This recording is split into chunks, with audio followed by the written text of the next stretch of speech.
Qual a diferença entre estresse e ansiedade? Tem muita semelhança, mas tem uma diferença principal. Qual é a semelhança entre estresse e ansiedade? No fundo, tudo é estresse. O que é estresse? É um excesso de tensão sobre uma determinada área, não é? Eu tenho aqui esse porta-canetas. Se eu começar a apertar, eu estou estressando, eu estou causando um estresse. Então, se a gente entender o estresse como termo utilizado na física, você está estressando uma área. Né? Então, no estresse, a gente se sente estressado diante de um desafio, diante de um perigo, diante de um grande problema. Então, quando você está diante de um problema, você entra em estado de estresse e o seu corpo libera hormônios como adrenalina e noradrenalina, jogada na sua corrente sanguínea. Esses hormônios irrigam, o seu sangue irriga muito mais a sua musculatura, a musculatura fica pronta para explosão, para lutar ou para fugir, as suas pupilas dilatam, as suas narinas ficam aguçadas, ou seja, esse hormônio te prepara para lidar com o desafio. Então o estresse, ele é importante, ele serviu à vida e ainda serve. Um pouco de estresse faz com que você esteja alerta, com que você esteja, não necessariamente no melhor de você, mas que você esteja em alto rendimento para lidar com um desafio e não num estado de relaxamento. O problema é o estresse excessivo. Então, uma pessoa que está o tempo inteiro estressada, o tempo inteiro no estresse, e aí ela vai ter um desgaste. Tudo na vida em excesso faz mal. E o excesso de cortisol no seu sangue, de adrenalina, noradrenalina no seu sangue, vai fazer mal para o seu corpo, para os seus órgãos, para as suas artérias, para o seu sistema circulatório, para o seu cérebro, para o seu coração, né? Sistema circulatório, enfim.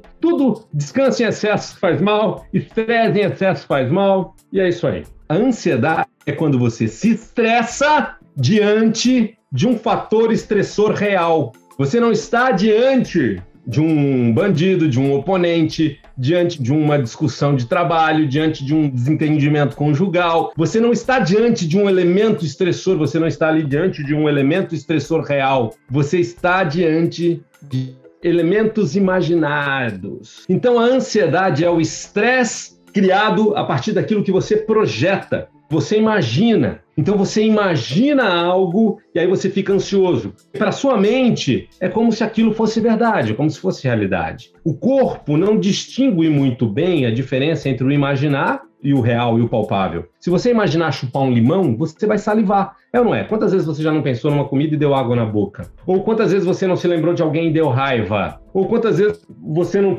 imaginou uma situação e te deu medo? Para a mente inconsciente, estar diante do elemento ou você imaginar o elemento é a mesma coisa. Pessoas que têm medo do escuro ficam imaginando fantasma, né? Ou seja, a imaginação gera o estresse. Então a ansiedade é o estresse por aquilo que você imagina. Vamos entender que um pouco de ansiedade também te prepara, porque você está imaginando, você está prevendo algum problema, então você está se preparando para ele. Um pouco de ansiedade, uma ansiedade em equilíbrio, uma ansiedade que faz parte é aquela ansiedade que de fato pode acontecer alguma coisa, você está imaginando que pode acontecer, e aí, ok, passou, né? Não aconteceu, você ficou ansioso, ou aconteceu, você lidou. Agora, quando você tem um padrão de ficar muito ansioso, você tem um padrão de ter uma ansiedade intensa, sempre repetindo aquele padrão de criar fantasmas, de viver numa tensão muito grande que não seria necessária, uma tensão desnecessária, mas você tem uma tensão, uma ansiedade muito grande, então isso gera um problema. Isso desgasta, gera problemas de saúde para valer,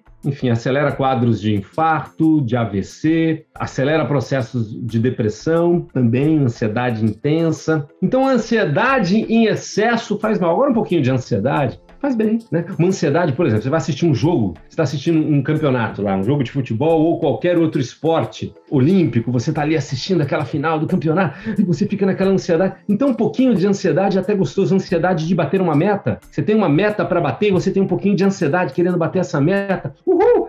Adrenalina é gostoso. Ou você vai jogar um esporte, né? Você tem um pouquinho disso. Você sabia que filhos que não têm desafios, né, alguns pais que protegem demais os filhos, alguns pais, por exemplo, que passaram por necessidade na infância e que conseguiram chegar numa fartura financeira, acontece com alguns desses pais quererem proteger demais seus filhos. E aí tudo que eles querem, eles têm. E aí eles não precisam passar demais, porque a gente tem dinheiro mesmo, os pais têm dinheiro mesmo. Então o que acontece em criações assim? Muitas vezes geram perfis depressivos. Você sabia disso? Por quê? Porque se a pessoa não tem desafios na vida, se ela não tem um pouquinho de ansiedade, um pouquinho de estresse, ela pode ficar em depressão, ela pode não ter propósito, não ter sentido. Então, um pouquinho de estresse, um pouquinho de ansiedade faz bem para a vida, bem para a saúde. Você tem um desafio e você tem ali uma competência ali perto do desafio, de modo que te faz ter ansiedade para se superar, para bater a meta, para fazer o gol, tá? Então, um pouquinho de ansiedade faz bem para a vida. Agora, quando é uma ansiedade muito grande, imaginária e repetitiva, isso gera